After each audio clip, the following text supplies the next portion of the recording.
Vous souhaitez faire une capture de votre écran pour l'envoyer à un ami ou à un professeur pour, par exemple, expliquer que vous n'avez pas compris un exercice.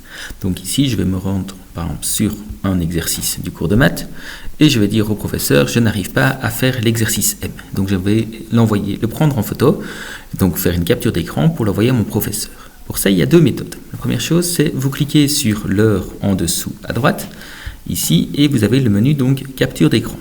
Je clique sur le menu capture d'écran, je suis bien avec l'appareil photo, et donc là je décide, en sélectionnant ce bouton-là, de faire une capture de l'entièreté de mon écran. Si par contre je veux faire la capture de uniquement un exercice, je vais aller sur le bouton juste à côté, faire une capture d'écran partielle.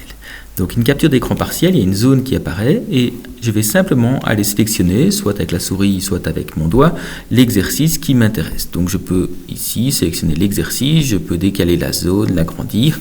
Lorsque la zone me convient, je clique simplement sur capturer. Cette capture d'écran a été enregistrée donc dans mes fichiers ici et en plus il est même directement copié dans le presse-papier. Copier dans le presse-papier, ça veut dire que je pourrais aller envoyer un mail, par exemple, à mon professeur, un nouveau mail pour lui dire un exercice de maths que je n'ai pas compris. Et donc, je vais simplement faire un coller ici ou un CTRL-V pour lui montrer, voilà, je n'ai pas compris cet exercice-ci. Donc, pour faire une capture d'écran, il y a donc deux façons. La première façon, c'est simplement de cliquer sur le menu pour arriver dans le menu capture d'écran.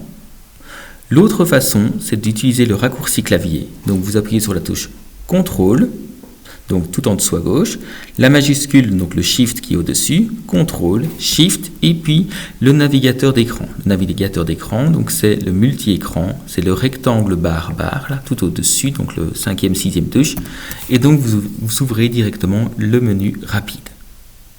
Donc soit vous passez par l'heure capture d'écran, soit la touche rapide, CTRL, Shift, multi-écran.